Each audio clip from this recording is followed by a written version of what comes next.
जय हिंद बच्चों, मैं शिवाजीत अभिलाषा क्लासेस से आज आपके लिए लेके आया हूं क्लास 9 का हिस्ट्री का chapter number 1 the French revolution. I think therefore I am, मैं सोचता हूं इसीलिए मैं हूं, ये कहा था रेने डिकार्टिस ने। ये एक फिलोसोफर थे जिन्होंने अपने दर्शन से ये बताया कि इंसान तभी तक है जब तक वो सोचता है, नहीं तो उसमें और गुलाम में कोई फर्क नहीं रहेगा। There is a difference between a free man and a slave, that is a thinking, सोचना। जब लोग सोचते हैं, जब लोग विचारते हैं, तो वो एक दूसरे से अलग होते हैं। ठीक, आज हम इस वीडियो के माध्यम से पढ़ेंगे chapter number 1 of the French revolution. ये समझेंगे कि जो पूरे विश्व के अंदर एक बौद्धिक क्रांति हुई, एक बौद्धिक यज्ञ हुआ, एक इंटेलेक्चुअल एक रिवॉल्यूशन हुआ, वो रिवॉल्यूशन क्या था, कैसे था, इसके स्कोप्स क्या थे, कैसे इसने अपनी सारे आयामों को टच किया, डिफरेंट डिफरेंट रियम्स में गए हम लोग। तो ये सारी चीजें हम इसके माध्यम से पढ़ेंगे। तो आइए चलते हैं द फ्रेंच रिवॉल्यूशन के सफर पे।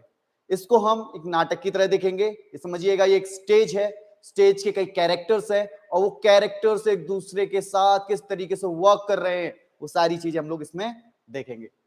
चलते हैं। तो सबसे पहले हम ये देखेंगे कि इस चैप्टर में हम लोग पढ़ने क्या क्या वाले हैं। तो सबसे पहले हम पढ़ेंगे द ओल्ड रिजाइम और द एंशिएंट रिजाइम, मतलब कि फ्रांस में जब रिवॉल्यूशन नहीं हुआ है तो उस समय कौन कौन इंपॉर्टेंट कैरेक्टर्स है जो इसको इन्फ्लुएंस कर रहे हैं, जो उसको जो उस रिवॉल्यूशन को क्रिएट करने में एक तरीके से मैं कहूं तो हेल्प कर रहे हैं। ठीक है, तो ये सारी चीजें देखेंगे और उसका क्राइसिस कैसे डेवलप होता है, कैसे परेशानियां स्टार्ट होती हैं, ये सारी चीजें देखेंगे। दूसरे में हम पढ़ेंगे causes of the French revolution. French revolution के कारण क्या थे, क्योंकि बिना कारण कहीं पे भी आग नहीं लगती। जैसे कहा जाता है बिना चिंगारी के धुआं नहीं उठता, इसी तरीके से बिना कारण के एक आदमी जो अपने बच्चों के साथ, अपने परिवार के साथ घर में रह रहा है, उसका सिर्फ ये मोटो है कि वो जीवन में अपने बच्चों और परिवार को अच्छे से रख सके, वो सड़कों पे आता है, आंदोलन करता है, पुलिस की लाठियां खाता है, गोलियां खाता है। तो क्या कारण है कि वो एक सभ्य मानव से एक उस तरीके के मानव में बदलता है जिसको हम बारबैरिक मैन कहा करते हैं, जो जंगली एक इंसान है, जो लड़ रहा है, मार रहा है, काट रहा है। तो उसके कारण क्या है, इस बात को समझने की कोशिश करेंगे कि बिना कारण के, तो मैंने कहा कि आग नहीं लगती। तीसरी चीज, the course of the revolution. ये रिवॉल्यूशन के कोर्स क्या हैं, कैसे कैसे ये रिवॉल्यूशन अपने नए नए फेजेस में आ रहा है, कैसे ये रिवॉल्यूशन हो रहा है, पहला फेज क्या है, दूसरा फेज क्या है, कैसे इस रिवॉल्यूशन को आग मिल रही है, कहां से इसको हवा मिल रही है, कहां से इसको पानी मिल रहा है, ये सारी चीजें देखेंगे हम इस वीडियो में। चौथा हमारा रहेगा impact of the French revolution, किसके इंपैक्ट क्या हुए। फ्रेंच रिवॉल्यूशन से पूरा विश्व इस रिवॉल्यूशन को देखता है, आज पढ़ता है, अलग अलग जगह पे इसकी स्टडीज होती है। फिर लास्ट रहेगा हमारा नेपोलियन बोनापार्टे का राइज ऑफ नेपोलियन बोनापार्टे। एक छोटा सा आदमी, इसको the murder of the mother भी कहा जाता है। तो मैं बताऊंगा आपको इसको अपनी मां का मर्डर क्यों कहा जाता है, क्या सच में इसने अपनी मां का मर्डर किया या नहीं किया। आगे बने रहिएगा, लास्ट तक इस वीडियो में देखते हैं आगे।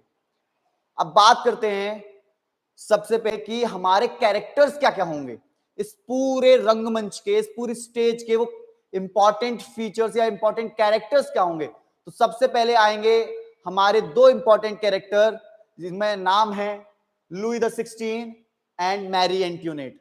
लुई द 16 और मैरी एंटोनेट, ये दो हमारे इंपॉर्टेंट कैरेक्टर हैं। They were not the nayak and the nayika of this film, they were not the hero and the heroine of this film, they are just two characters who influenced the all French Revolution।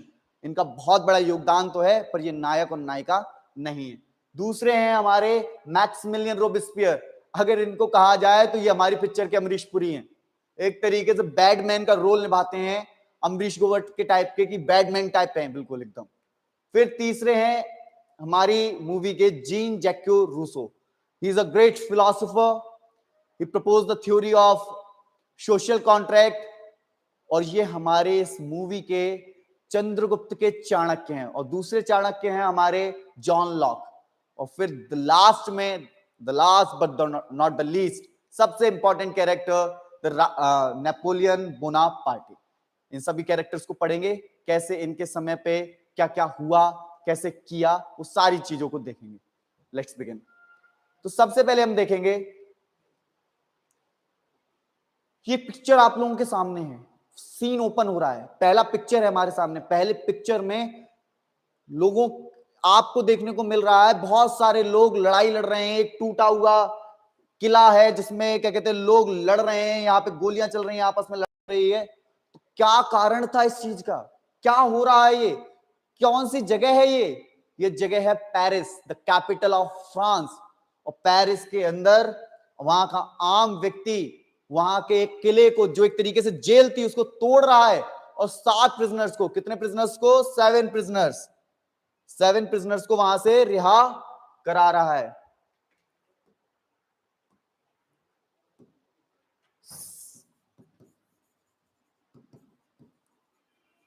7 prisoners को रिहा करा रहा है। और क्या कर रहा है, और आर्म्स एंड एम्यूनिशन लूट रहा है। अब भैया ये ऐसा क्यों कर रहा है, क्या कारण है ये सब करने का इसका, तो वो समझते हैं। क्या हुआ फ्रांस की एक सुबह 14 जुलाई 1789, 14 जुलाई 1789 को क्या हो रहा है, 14 जुलाई 1789 को सुबह ही एक अफवाह उड़ रही है, एक रूमर उड़ रही है कि राजा ने आदेश किया है अपने सिपाहियों को कि आपको गोली मारनी है रिवोल्यूशनरीज को, वहां जो भी रिवोल्यूशन कर रहे हैं, जो फ्रांस की आम जनता, उसको गोली मारनी है। तो फ्रांस की आम जनता निकल आई है सड़कों पे, वो राजा के मंदिर, राजा के महल तक उसने मार्च कर दिया है। अब मार्च करते समय उनको ये रियलाइज हुआ कि सामने तो बंदूकें होंगी, तो हमारे पास कौन सा हथियार है। तो हथियार ढूंढने के लिए वो एक जगह जा रहे हैं जो बेस्टाइल है, और इसको कहा जाता है स्टॉर्मिंग ऑफ बेस्टाइल। बेस्टाइल का टूटना, बेस्टाइल एक जेल है वहां की, वो टूटती है, वहां से 7 कैदियों को रिहा कराया जाता है। और इसमें क्या कहते हैं, बंदूकें, आर्म्स एंड एम्यूनिशन लूटी जाती हैं। दूसरा, इसकी जितनी भी इंपॉर्टेंट चीजें थी, लोग उनको अपने घर तक लेके गए। और किस लिए लेके गए, वो इस याद में लेके गए कि हाँ, एक समय पे हमने राजा के दमनकारी शासन, एक्सप्लॉइटेशन, एक्सप्लॉइटिव एडमिनिस्ट्रेशन के खिलाफ उन्होंने विद्रोह किया, तो उसके खिलाफ ये पूरी लड़ाई थी। अब समझेंगे कि ये कंडीशन आनी क्यों पड़ी रशिया, फ्रांस के अंदर। क्या ऐसा हुआ कि फ्रांस के अंदर ये पूरा एक सुबह उठ के सभी लोग इस तरीके से आंदोलन कर देते हैं फ्रांस के राजा के खिलाफ, क्या वो कारण थे। तो उन कारणों को जानने के लिए आगे चलते हैं। तो हम जानेंगे सबसे पहले कि हमारी एंशिएंट रिजाइम क्या थी और उसके क्राइसिस क्या थे। तो सबसे पहले एंशिएंट रिजाइम को समझते हैं। तो एंशिएंट, देखिए फ्रांस की जो दैट टाइम की लैंड है, जब हम इसको 1789 से पहले की बात कर रहे हैं, तो देखिए फ्रांस के किंग रहे कुछ लुइस 14, लुइस 15, और फिर इनके बाद बने लुई द 16। लुई द 16 जो उस समय के राजा हैं जब स्टोर्म ऑफ बेस्टाइल हो रहा है। लुई द 16 बहुत इंपॉर्टेंट फिगर है, लुई द 16। अब ये तो हो गई इस समय की किंगशिप की बात। लुई द 16 की शादी हुई थी मैरी एंटोनेट से,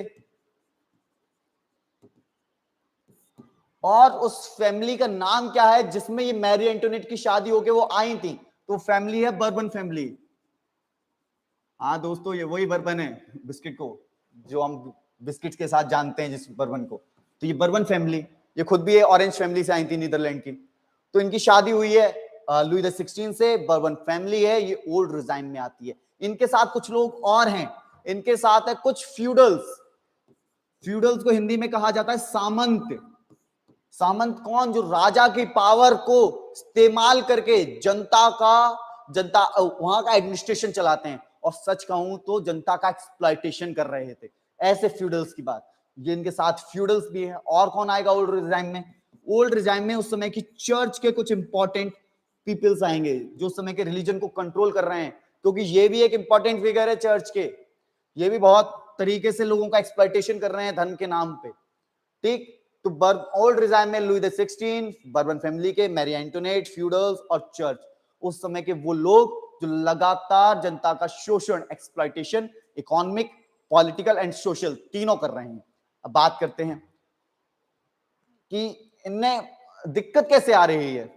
लगातार जितने भी ये लोग हैं सभी एक तरीके से एक्सप्लॉइटेशन कर रहे हैं जनता का, लगातार जनता के साथ दुर्व्यवहार कर रहे हैं। जिस राजा को जनता ने अपना भगवान का रूप माना हो, फ्रांस में उस समय राजा को भगवान का रूप माना जाता था।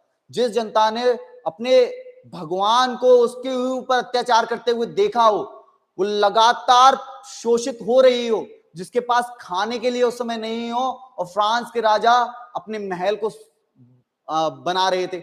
इनके लगातार एक्स्ट्रावेगेंट एक्सपेंसेस की वजह से, एक्स्ट्रावेगेंट होता है फिजूल खर्ची की वजह से, लगातार फिजूल खर्ची कर रहे थे। इसकी वजह से इनकी पूरी जो ओल्ड रिजाइम है उसका क्राइसिस बढ़ता चला गया, उसके खिलाफ लोगों का असंतोष बढ़ता चला गया। और दूसरा, पॉलिटिकल इंस्टेबिलिटी।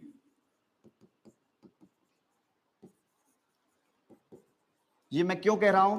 क्योंकि लुई द 16 एक ऐसे लीडर नहीं थे जिनको जनता एक्सेप्ट कर रही हो। इसकी वजह से भी लगातार ओल्ड रिजाइम का क्राइसिस क्रिएट हो रहा था। अब इसके आगे चलते हैं, तो अब हम जानेंगे what was the causes of the French revolution. तो पहला कॉज जो फ्रेंच रिवॉल्यूशन का वो है इकोनॉमिक एक्सपेंसेस, फाइनेंशियल क्राइसिस। तो पहला है फाइनेंशियल क्राइसिस। फ्रांस के अंदर एट दैट टाइम 1757 से लेकर 1764 तक, 1757 टू 1764 लगातार देवर इन द वॉर। 1764 कई जगह पे आपको 1763 भी लिखा मिलेगा। तो ये लगातार वॉर में थे। एक तरफ दो पार्टियां थी, एक तरफ अलग एक तरफ अलग। 1757 टू 1764 लगातार वॉर में थे। उसके बाद और उनकी तरफ दो दो पार्टी कौन कौन सी थी? Austria, Sweden, Russia and Spain. और दूसरी तरफ थे प्रशिया, ब्रिटेन एंड हॉनोवर। ये लगातार लड़ाई में थे, और लड़ाई बिना पैसे के तो कोई लड़ाई लड़ी नहीं जाती, क्योंकि जितने भी सैनिक जा रहे हैं उनको भी तनख्वाह देनी है, उनको भी खाना पहुंचाना है, रसद पहुंचानी है, इस सभी के लिए पैसे की जरूरत पड़ती है। तो इस तरीके से बहुत ज्यादा खर्च हो रहा था ऑन द वॉर। और इसी समय पे अमेरिका की 13 कॉलोनीज को भी आजाद कराने की लड़ाइयां लड़ी जा रही थी। अमेरिकन 13 कॉलोनीज को आजाद कराने की लड़ाई लड़ी जा रही थी इसी समय पे, और ये भी फ्रांस ही लीड कर रहा था। तो इसकी वजह से भी बहुत ज्यादा खर्च था। तो अब ये फाइनेंशियल क्राइसिस कैसे आया? जब खर्च इतना ज्यादा है, प्रोडक्शन बहुत कम है, तो उसकी वजह से फ्रांस के राजा क्या कर रहे थे? लगातार टैक्सेशन कर रहे थे, टैक्स को इंक्रीज कर रहे थे। अब ये देखिए, ये हमारी अमेरिकन वॉर। अमेरिकन वॉर में देखिए, ये फ्रांस के राजा हैं, ये फ्रांस की सरकार है, ये अमेरिका की आजादी के लिए लड़ाई लड़ रही है। ठीक, नेक्स्ट चलते हैं। अब क्योंकि फाइनेंशियल क्राइसिस आया, जब पैसा कम हुआ तो पैसे को लेने के लिए किसी ना किसी पे तो जोर डाला जाएगा।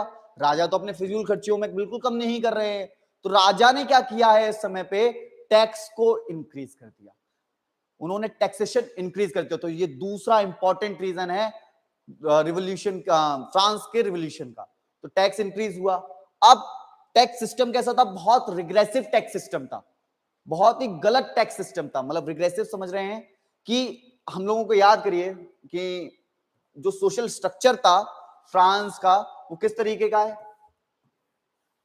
फ्रांस का सोशल स्ट्रक्चर ऐसा है कुछ, क्लर्जी, फिर नोबिलिटी,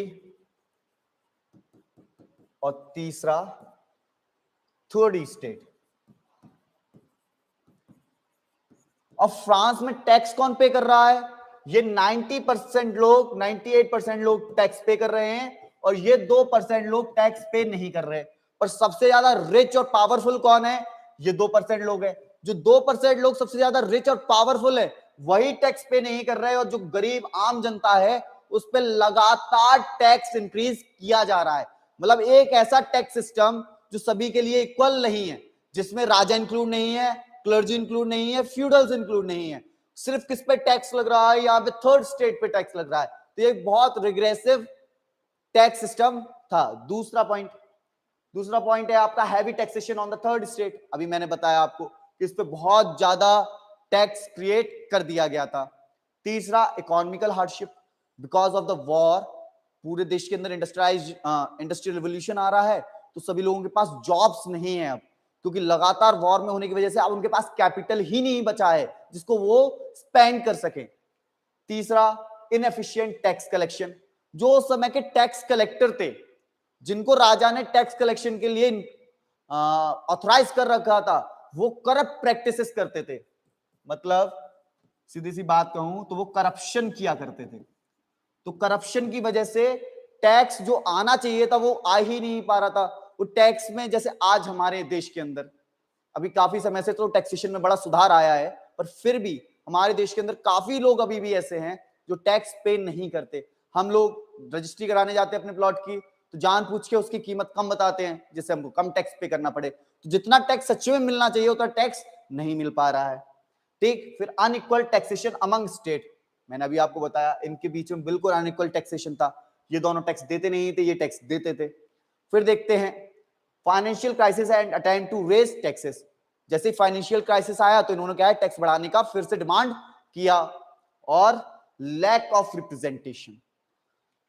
देखिए टैक्स इंक्रीज कहां हो सकता था? टैक्स इंक्रीज एक ही जगह पे हो सकता था जिसको हम कहते हैं ई स्टेट जनरल काउंसिल। चलो आगे समझते हैं इस चीज को भी। अब समझिएगा, यहां पे दो तरीके के टैक्स लगते हैं, टैथे और टेले। ये दो तरीके के टैक्स थे। Taille tax direct collected by the state था, ये स्टेट द्वारा लगाया गया टैक्स था। और ये टैक्स वहां की चर्च ने लगा रखा था कि हर किसी को चर्च को कुछ ना कुछ पैसे देने ही है। अब चर्च ने भी वहां पे टैक्स लगा रखा था। अब देखिए लगातार वॉर में थे, वॉर में रहने की वजह से फाइनेंशियल क्राइसिस आया। फाइनेंशियल क्राइसिस की वजह से इन्होंने को टैक्सेशन बढ़ाना था, टैक्स इंक्रीज करना था, पर टैक्स सिर्फ राजा इंक्रीज नहीं कर सकता था। टैक्स इंक्रीज करने के लिए इनको एक मीटिंग बुलानी पड़ती थी, ई स्टेट जनरल काउंसिल की, जिसमें 3 लोग हुआ करते थे और 3 वोटिंग हुआ करती थी। मतलब इसमें वोट करके ही, यहां पे भी मेजॉरिटी के आधार पे ही हो रहा है, वोटिंग करके ही आप क्या कहते हैं टैक्स को इंक्रीज कर सकते हैं। तो इसके लिए क्या होता था, एक वोट तो किंग नोबिलिटी के पास होता था, एक वोट क्लर्जी के पास होता था, और एक वोट थर्ड स्टेट के पास होता था। ठीक, अब इनका और इनका वोट तो ऐड हो जाता था, और इनका वोट ऐसे ही फालतू चला जाता था, जिसकी वजह से इनके पास 2 होते थे, इनके पास एक ही होता था, और हमेशा टैक्स इंक्रीज कर दिया जाता था। हमेशा टैक्स किस पे लग रहा है? थर्ड स्टेट पे ही लग रहा है। तो ये एक तरीके का बहुत ही गलत बिहेवियर था फ्रांस का। फ्रांस लगातार आग में घी डालता चला जा रहा है। हमको याद रखना है कि लुई द 16 अपने खर्चों पे रोक ना लगाते हुए उनकी वाइफ मैरी एंटोनेट, जो लगभग 360 से 70 तरीके की ड्रेसेस पहना करती थी, हर साल में इतनी ड्रेसेस वो सिलवाया करती थी, ठीक है, जो लगभग 700 से 800 तरीके के परफ्यूम्स को इस्तेमाल किया करती थी। मतलब कहने का मेरा मोटिव यह है कि लगातार फ्रांस के राजा अपनी जनता पे टैक्स इंक्रीज करने का बोझ डाल रहे हैं, और फ्रांस के ऊपर और खुद के ऊपर बिल्कुल भी जिम्मेदारी नहीं ले रहे हैं, जिसकी वजह से इसीलिए उनको एक पॉलिटिकल अनस्टेबल किंग भी कहा जाता है, क्योंकि वो पॉलिटिकली इंपावर नहीं थे, उनके पास उतनी पावर ही नहीं थी। ठीक, फिर बात करते हैं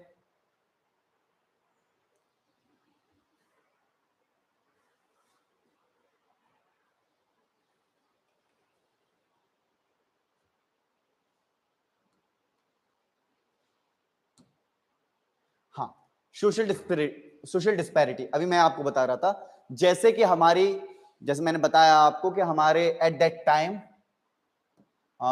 3 स्टेट में हमारी क्या कहते हैं पॉलिटिक्स डिवाइड, जो फ्रांस था वो डिवाइड था, क्लर्जी, नोबिलिटी और थर्ड स्टेट। ठीक है, क्लर्जी में आते थे आपके चर्च से जुड़े लोग, नोबिलिटी में आते थे किंग, फ्यूडल्स और एरिस्टोक्रेट्स पीपल्स, और थर्ड स्टेट में आते थे आपके बिग बिजनेसमैन,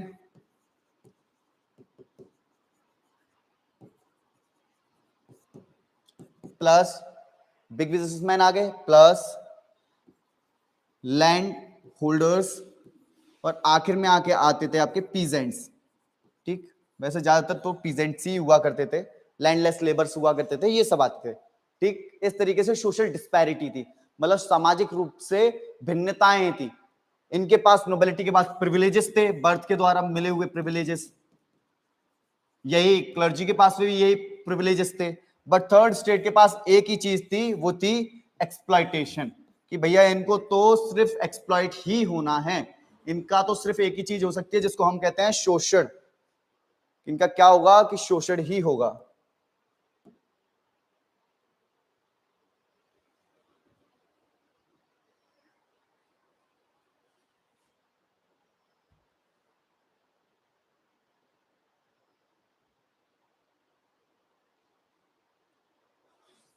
चलो आगे देखते हैं।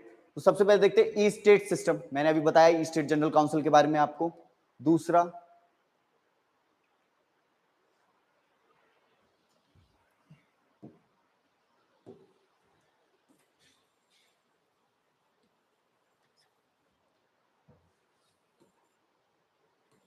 मैंने बताया जैसे कि प्रिविलेजेस थे फर्स्ट एंड सेकंड स्टेट को। तीसरा, इसमें इकोनॉमिक डिस्पैरिटी थी, मतलब एक ये लोग सबसे ज्यादा रिच थे और ये सिर्फ 2% थे, और ये सबसे ज्यादा पुअर थे, ये 98% थे। चौथा, इनइक्वालिटी बिफोर द लॉ, कानून इनके लिए अलग था, इनके लिए डिफरेंट था, they have different laws for themself. फिर देखते हैं लैक ऑफ सोशल मोबिलिटी, मतलब सामाजिक रूप से ये बिल्कुल भी अलग और पिछड़े कर दिए गए थे। अनइक्वल टैक्सेशन, जैसा भी मैंने बताया, टैक्सेशन ये बिल्कुल अलग देते थे, ये बिल्कुल अलग, और इन पे टैक्स लग नहीं रहा है, इन पे टैक्स झमाझम लग जा रहा है। नेक्स्ट चलते द राइज। हाँ, अब एंट्री होती है हमारी कहानी के हीरो की, मिडिल क्लास की। 17-18 सेंचुरी में पूरे विश्व के अंदर इंडस्ट्रियलाइजेशन हो चुका था।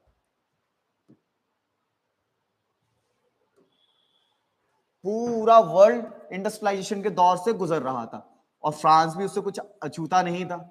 इंडस्ट्रियलाइजेशन जब हुआ तो इंडस्ट्रियलाइजेशन की वजह से एक मिडिल क्लास का जन्म हुआ, एक नया मिडिल क्लास निकल के आया, क्योंकि एक नई इकोनॉमिक क्लास क्रिएट हो रही थी जो ना तो बहुत ज्यादा रिच थी, ना एक्सट्रीमली रिच थी, और ना ही एक्सट्रीमली पुअर थी।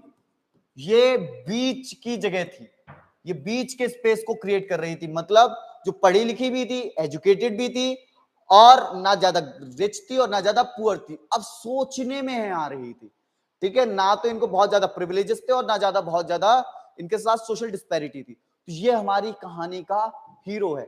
अब इस कहानी के हीरो के यहां पे एक बहुत अच्छा क्वेश्चन आता है, कभी बार पूछा भी जाता है इसको, ये पूछा जाता है कि मिडिल क्लास कौन थे, who is middle class.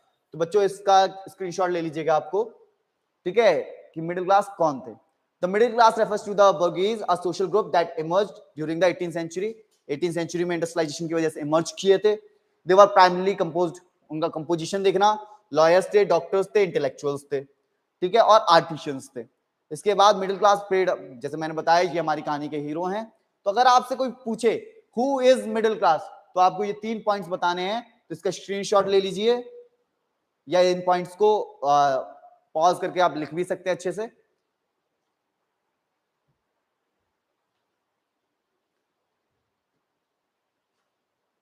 Done. इसका एक बार मैं स्क्रीनशॉट लेके आगे चलते हैं। लास्ट पॉइंट है, they were often educated and embrace the ideas of enlightenment. इस पे चलेंगे अभी। अब हमारी फिल्म का हीरो तो आ गया, पर इस फिल्म के एक टीचर भी है, वो टीचर को इनवाइट करते हैं। तो वो टीचर में से आएंगे आपके फिलोसफर्स। जो टीचर्स हैं उस समय के, वो हैं फिलोसफर्स, क्योंकि बिना चाणक्य के चंद्रगुप्त की खुद की कोई आइडेंटिटी नहीं रहती, इसीलिए फिलोसफर्स बहुत जरूरी है। तो फिलोसफर्स में जैसे सबसे पहले फिलोसफर हैं हमारे जीन जैक्यू रूसो।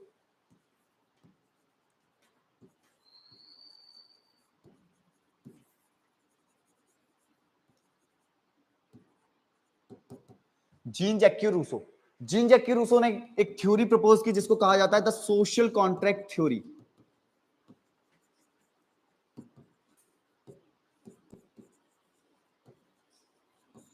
अब ये सोशल कॉन्ट्रैक्ट थ्योरी क्या थी? सोशल कॉन्ट्रैक्ट थ्योरी ये कहती थी, देखिए सबसे पहले तो एक प्रश्न क्रिएट हुआ, एक प्रश्न इन्होंने दिया, इन्होंने कहा everybody is born free yet he is in the chain. हर कोई पैदा आजाद होता है पर फिर भी वो बेड़ियों में है। अब ये बताया गया कि अगर जैसे ये बेड़ियां अगर राजा ही लगा रहा है, अगर राजा को हटा दिया जाए तो राजा की जगह पे होगा कौन, इसका आंसर कौन दे? तो इनका इसका आंसर इन्होंने दिया, इन्होंने कहा the social contract theory. Social contract theory क्या कहती है? सोशल कॉन्ट्रैक्ट थ्योरी ये कहती है कि with the consent of the people, समाज के कंसेंट से, सोशल कंसेंट से हर किसी को अपना राजा चुनना चाहिए। मतलब डेमोक्रेसी की पहली बात की इन्होंने कि सोशल कॉन्ट्रैक्ट थ्योरी के बाद से ही इन्होंने कहा कि इस तरीके से डेमोक्रेसी को चुना जाए। मतलब हमारी डेमोक्रेसी क्या होती है? Democracy is a form of government in which we elect our representative. तो ये भी यहां कहा गया, यहां कहा गया कि समाज अपने बीच में से एक रूलर को चुने जो उसके लिए अच्छे से कार्य करे, और हर साल हर बार जैसे ही वो गलत करने लगे तो समाज उसको हटा दे। तो इस तरीके की बात की गई जीन जक्यू रूसो ने। तो उस समय के फिलोसोफर्स वो आइडियाज क्रिएट कर रहे थे जिसके वजह से इनके अंदर इनलाइटमेंट आए। एक क्वेश्चन आता है, इसका आंसर आप लोगों को देना देना और क्या कहते हैं मुझे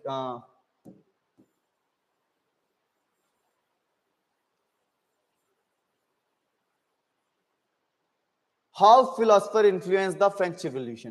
कैसे फिलोसफर्स ने फ्रेंच रिवॉल्यूशन को इन्फ्लुएंस किया, और इसका आंसर कमेंट बॉक्स में जरूर लिखिएगा। अब बात करते हैं the course of revolution. Course of revolution क्या है? तो सबसे पहली चीज, the first phase the east state general and the national assembly 1789। अब देखो, ये तो सब हमने थ्योरेटिकल बातें कर ली, अब फ्रांस में हो क्या रहा है उस पर चलते हैं। 1789 में फ्रांस के राजा लुई द 16 ने ईस्ट स्टेट जनरल काउंसिल की मीटिंग बुलाई, और इस मीटिंग के पहले थर्ड स्टेट के लोगों ने कहा कि नहीं, अगर नोबेलिटी के पास एक वोट है जबकि वो 1% है, क्लर्जी के पास वो एक वोट है वो भी 1% है, हम 98% है, तो हमको भी वोटिंग राइट ज्यादा देना चाहिए, जितने मेंबर्स हो सभी को वोटिंग राइट्स देने चाहिए। इस बात को कहा, और इस बात को राजा ने मानने से इनकार कर दिया। और जब इस बात को राजा ने मानने से इनकार कर दिया तो ईस्ट स्टेट जनरल काउंसिल की मीटिंग का बहिष्कार किया थर्ड स्टेट ने। और जब वो इसके लिए काउंसिल हॉल में जा रहे थे तो राजा ने उसमें ताले लगवा दिए, और 20 जून 1789 को 20 जून 1789 को उन्होंने 10 जब वो जा रहे थे तो गेट में ताले लगवा दिए, तो उन्होंने टेनिस कोर्ट में पहुंच के एक ओथ ली, जिसको हम टेनिस कोर्ट ओथ कहते हैं, जिसको अगले फेज में पढ़ेंगे। तो इसमें the revolution began with the convening of the state general council representative assembly in May 1789। फिर टेनिस कोर्ट ओथ 1789। इस टेनिस कोर्ट ओथ में उन्होंने ये शपथ ली कि जब तक हम अपना कॉन्स्टिट्यूशन नहीं बना लेंगे तब तक हम रुकेंगे नहीं। Facing resistance from the king, the National Assembly took the tennis court oath on June 20, 1789. They pledged not to disband, और वही बताया मैंने आपको कि जब तक वो कॉन्स्टिट्यूशन नहीं बना लेंगे तब तक उसको हटाएंगे नहीं। फिर आया इसका phase number 2, the moderate phase इसको कहा जाता है। इसमें अब वो कॉन्स्टिट्यूशन में होगा क्या? तो उस कॉन्स्टिट्यूशन में सबसे पहले कहा गया कि इसमें एक चीज तो जरूर होनी चाहिए, the rights for the citizens and man, the declaration of right for the citizen and man. कहा गया लोगों के पास अधिकार होने चाहिए, मैंस के पास अधिकार होने चाहिए। ठीक, वो अधिकार क्या है वो बात की बात है, पर अधिकार होने की बात की गई। Outlining the principles of liberty, और उस समय 3 प्रिंसिपल निकल के आए जिनको हम मोटो ऑफ फ्रेंच रिवॉल्यूशन भी कहते हैं। इक्वलिटी, लिबर्टी एंड फ्रेटर्निटी, समानता, आजादी एवं बंधुत्व। समानता, स्वतंत्रता और बंधुत्व, 3 चीजों की बात की गई। फिर वही मैंने अभी आपको थोड़ा सा पीछे जाएंगे आप, मैंने स्टॉर्मिंग ऑफ बेस्टाइल की कहानी सुनाई थी, और 1789 को वो दिन आ ही गया जब लोगों ने, मॉब ने फ्रांस के बेस्टाइल पे हमला कर दिया, पेरिस पे हमला कर दिया। पहले तो राजा इस बात को मानने से इनकार करता रहा कि मैं नहीं मानूंगा, मैं नहीं मानूंगा, मैं नहीं मानूंगा, और जैसे ही 14 जुलाई 1789 हुआ वैसे ही राजा ने ये डिमांड मान ली कि अलग से एक डिमांड मानी कि अलग से एक नेशनल असेंबली होगी फ्रांस के अंदर। उस नेशनल असेंबली के अंदर ये क्या होंगे, एक कॉन्स्टिट्यूशन होगा। वो नेशनल असेंबली किसके बेसिस पे वर्क करेगी? इस कॉन्स्टिट्यूशन के बेसिस पे ये नेशनल असेंबली वर्क करेगी, और इसी कॉन्स्टिट्यूशन के अंडर में होंगे किंग। तो बन गई कॉन्स्टिट्यूशनल मोनार्की, इसी को कहा जाता है आगे चल के कॉन्स्टिट्यूशनल मोनार्की।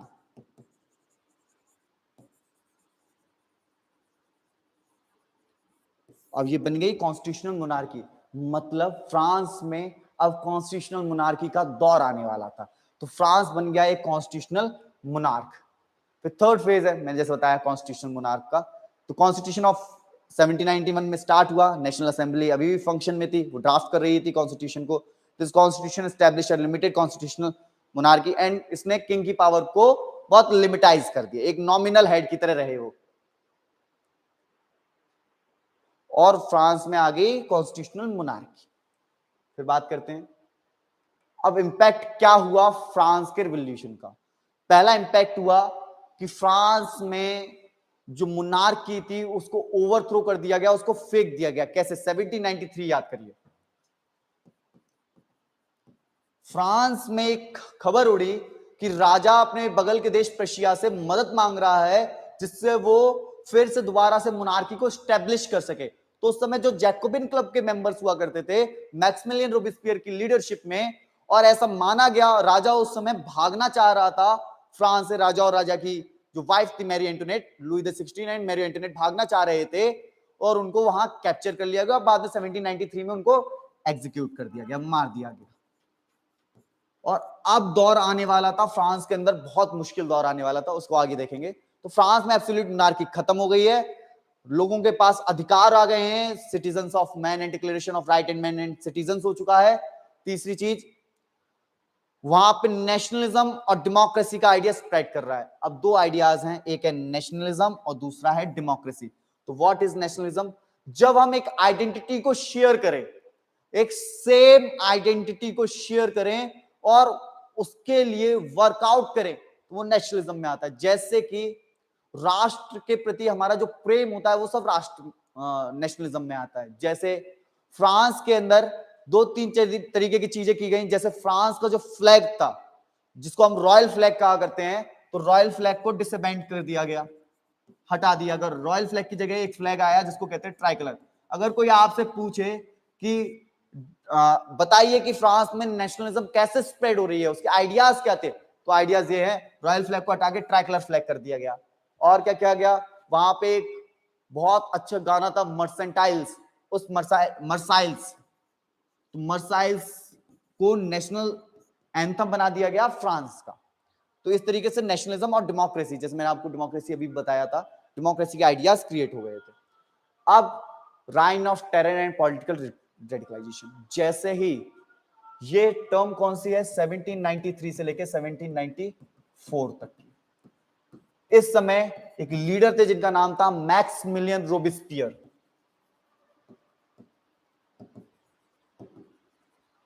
तो मैक्सिमिलियन रोबेस्पियर जैकोबिन क्लब के लीडर हुआ करते थे। जैकोबिन क्लब क्या है? जैकोबिन क्लब एक ऐसा पॉलिटिकल स्पेस था जहां पे फ्रांस के जो और लोग थे वो डेमोक्रेसी, कॉन्स्टिट्यूशन की बातें किया करते थे। एक तरीके से ऐसा क्लब क्रिएट किया गया था, क्लब का मतलब एक तरीके से पॉलिटिकल पार्टी क्रिएट की गई थी, जिसमें जो फ्रांस में राजा से नाराज लोग हैं, जो पॉलिटिकल स्पेस ढूंढना चाह रहे थे, वो सभी लोग उसमें आ चुके थे। तो फ्रांस के अंदर उन्होंने मैक्सिमिलियन रोबेस्पियर इसको लीड कर रहे थे। तो अब 1793 में मैक्सिमिलियन रोबेस्पियर जनरल असेंबली के हेड है एक तरीके से, और वो फ्रांस की गवर्नमेंट को कंट्रोल कर रहे हैं। तो उन्होंने एक तरीके की पॉलिसी अप्लाई जिसको कहा जाता है सेवर कंट्रोल एंड पनिशमेंट। उन्होंने कहा जितने भी मोनार्कियल सपोर्टिव लोग हैं, रेडिकल जितने भी मोनार्की को सपोर्टिव लोग हैं, उन सभी को मारना स्टार्ट किया और गुलिटिन कराना स्टार्ट किया। गुलिटिन आप लोगों को पता ही होगा गुलिटिन के बारे में, एक ऐसे करके एक चाकू टाइप का होता है। अगर आप लोगों ने किसी ने भी पायरेट्स ऑफ कैरेबियन देखी हो, तो पायरेट्स ऑफ कैरेबियन में एक सीन है कि जिसमें जैक स्पैरो ऐसे लेटा होता है, ऊपर एक ऐसे करके चाकू होता है, जिसको अगर छोड़ दिया जाए तो जैक स्पैरो की गर्दन कट जाए। इसी तरीके से लोगों को मारना काटना वहां पे स्टार्ट किया गया, और ये एक तरीके का रेडिकल नेशनलिज्म स्टार्ट हुआ, रेडिकल डेमोक्रेटिक सेटअप स्टार्ट हुआ, जिसमें ऐसे लोगों को बिल्कुल जगह नहीं दी गई जो मोनार्की के सपोर्टिव थे।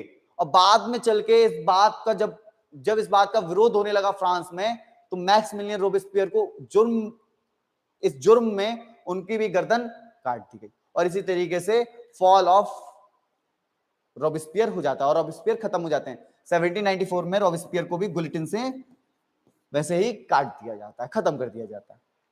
फिर देखते हैं आगे। तो a directory rule in France. अब क्या हुआ, अब ना तो राजा है और ना ही अब क्या कहते हैं रोबिस्पियर बचे हैं। तो अब क्या किया गया, तो जनरल असेंबली अब सबसे ज्यादा पावरफुल एकदम निकल के आई, जनरल असेंबली अब सबसे ज्यादा पावरफुल हो गई। तो इसी को हम कहते हैं डायरेक्टरी रूल। और ये डायरेक्टरी रूल चलाया है आपका 1794 से लेके 1804 तक।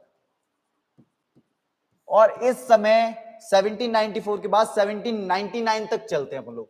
तो 1799 बहुत इंपॉर्टेंट रहेगा, आगे देखेंगे।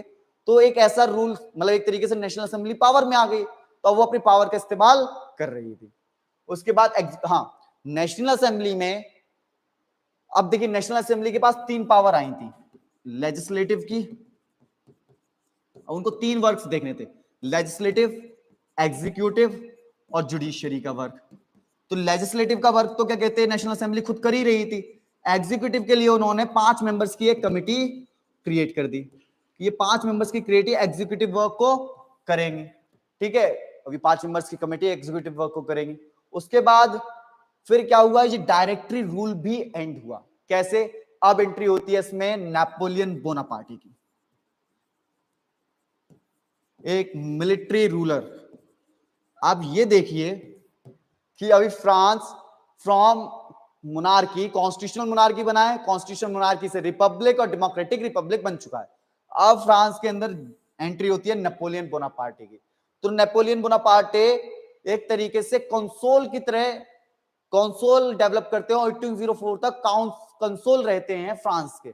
और 1804 में वो वहां पे जनरल असेंबली को खत्म करके खुद को एम्परर घोषित कर देते हैं। और इसी तरीके से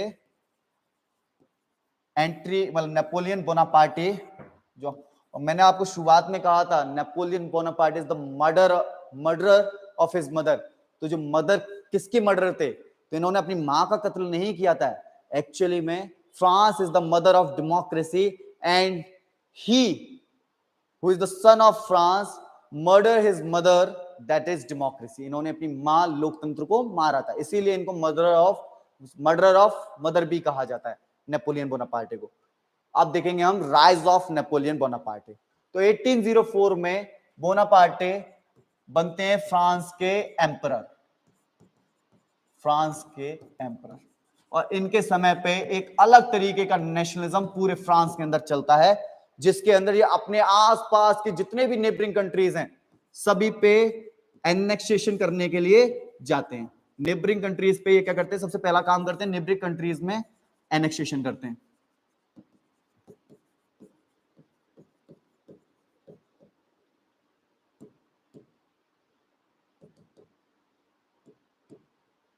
नेबरिंग कंट्रीज में एनेक्सेशन करते हैं। दूसरा काम क्या करते हैं, रूल ऑफ लॉ को स्टैब्लिश करते हैं। ये मानते थे इक्वालिटी बिफोर द लॉ, ये इक्वालिटी बिफोर द लॉ को सपोर्ट करते थे, ठीक। तीसरी चीज, ये एक यूनिफॉर्म सिस्टम लेके आते हैं वेटिंग एंड मेजर का। ये स्लेवरी को अबॉलिश करते हैं और फ्यूडल सिस्टम को अबॉलिश करते हैं। स्लेवरी और फ्यूडल सिस्टम को अबॉलिश करते हैं। बट ये मर्डरर थे डेमोक्रेसी के।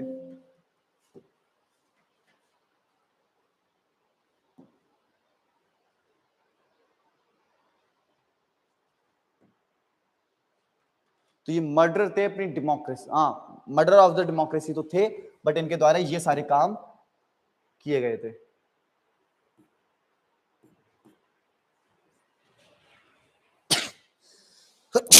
सॉरी। तो इस तरीके से ये सारे काम नेपोलियन बोनापार्टे के द्वारा किए जाते हैं। 1804 में वो अलग अलग देशों पे अपनी सेनाओं को भेज के वहां पे नेशनलिज्म का आइडिया स्प्रेड करते हैं। बट 1814 आते ही वाटरलू की लड़ाई होती है, याद करिएगा 1814 को। तो 1814 वाटरलू, 1814 वो दिन है जब बैटल ऑफ वाटरलू होती है, बैटल ऑफ वाटरलू। और इस बैटल ऑफ वाटरलू में फ्रांस लड़ रहा था लिबरल्स वर्सेस, एक तरीके से लिबरल्स वर्सेस कंजर्वेटिव नहीं, नेपोलियन वर्सेस कंजर्वेटिव हो रहा था। प्रैब कंट्रीज आ गई थी, प्रैब कंट्रीज याद रखिएगा। प्रैब में पी का फुल फॉर्म है प्रशिया,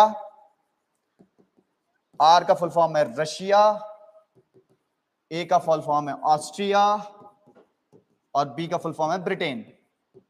तो ये चार कंट्रीज ने मिलके नेपोलियन बोनापार्टे को खत्म कर दिया।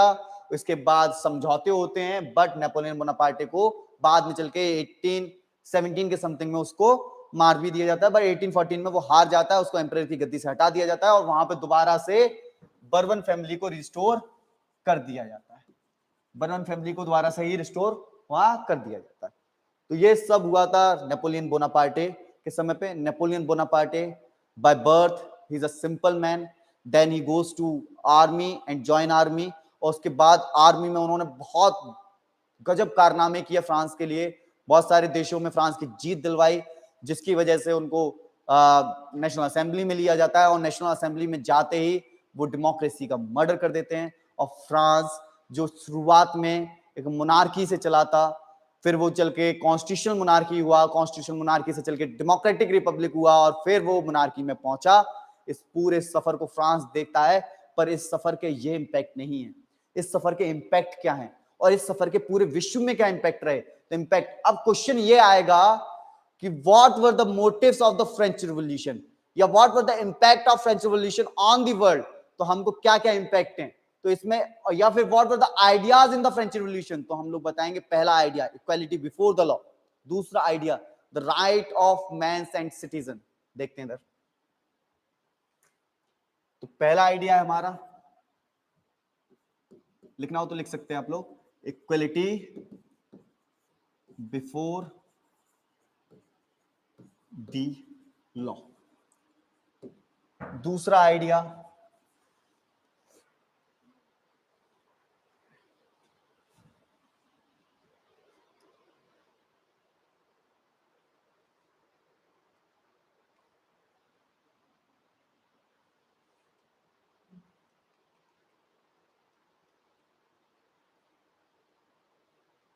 हाँ, दूसरा आइडिया अबॉलिशमेंट ऑफ फ्यूडलिज्म। तीसरा आइडिया स्प्रेड ऑफ नेशनलिज्म। ये तीन मेन आइडियाज यहां से निकले, इनको आपको डिफाइन करना है। चलिए, फ्रेंच रिवॉल्यूशन के इंपैक्ट क्या हुए वर्ल्ड में? तो सबसे पहले spread the idea of revolution, equality before equality, fraternity, liberty. Rise of nationalism, जैसे मैंने बताया राष्ट्रवाद का उदय हुआ। स्प्रेड ऑफ लिबरलिज्म, आजादी के बारे में बातचीत होना स्टार्ट हुई। अबॉलिशमेंट ऑफ फ्यूडलिज्म, अबॉलिश हुआ फ्यूडलिज्म। इन्फ्लुएंस ऑन रिवोल्यूशंस, अलग अलग रिवोल्यूशन में बहुत सारे इन्फ्लुएंस रहे, कि अगर लोग कहते थे कि फ्रांस में अगर ये क्रांति हो सकती है तो और पार्ट्स में क्यों ये क्रांति नहीं हो सकती। इस तरीके के आइडियाज क्रिएट हुए। Redrawing of European borders, European borders को दोबारा से रीड्रॉ किया गया कि यूरोपियन यूनियन क्या, यूरोप क्या होगा।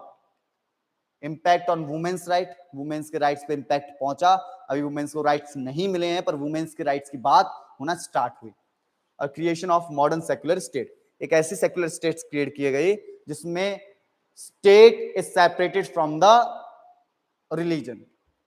ट्रांसफॉर्मेशन ऑफ वॉरफेयर, वॉर लड़ने के तरीके चेंज हुए कि वॉर को कैसे लड़ना चाहिए, ये सारी चीजें। Influence of the art and culture, culture और आर्ट पे इन्फ्लुएंस हुआ। तो ये था हमारा पूरा चैप्टर, कि इसमें हमने ये देखा कि कैसे फ्रांस के अंदर डिफरेंट डिफरेंट आइडियाज आ रहे हैं, कैसे फ्रांस के अंदर रिवोल्यूशन हो रहा है, कैसे फ्रांस मोनार्की से कॉन्स्टिट्यूशनल मोनार्की बनता है, कॉन्स्टिट्यूशनल मोनार्की से रिपब्लिक बनता है, फिर रिपब्लिक से फिर मोनार्की बन जाता है, ये पूरा। पर देखिए, ये फ्रेंच रिवोल्यूशन कोई फेल्ड रिवोल्यूशन नहीं था, ये अपने आप में एक बहुत बड़ा इंपैक्ट पूरे वर्ल्ड पे दे चुका था। अब वर्ल्ड के सभी देश जो मोनार्की से, जो मोनार्कियल सिस्टम से परेशान थे, वो सभी लोगों को ये आइडिया लग गया था कि अब हम लोग इसके खिलाफ विद्रोह कर सकते हैं, और विद्रोह करने के बाद हम कैसा फॉर्म ऑफ एडमिनिस्ट्रेशन चाहेंगे, तो डेमोक्रेटिक फॉर्म ऑफ एडमिनिस्ट्रेशन चाहेंगे। तो इस तरीके से लोगों के आइडियाज क्रिएट हो गए थे। इसमें कई क्वेश्चंस हैं। अब बात यह आती है कि हमको क्वेश्चंस को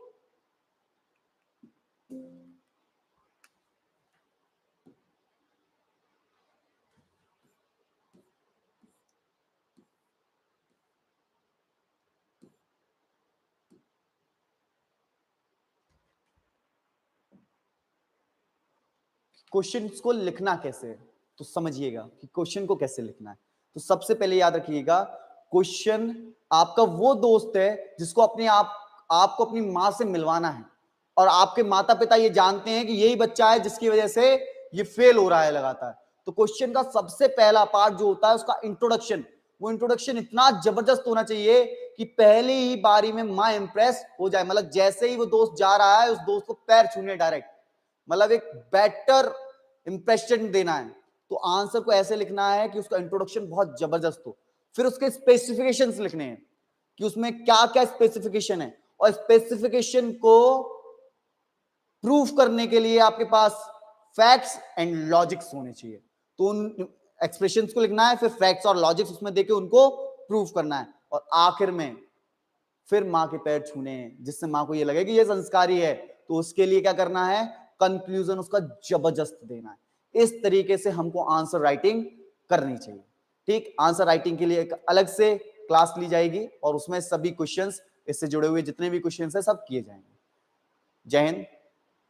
हमारा चैनल अभिलाषा क्लासेस को आप सब्सक्राइब करिए। 9th क्लास के लिए अलग से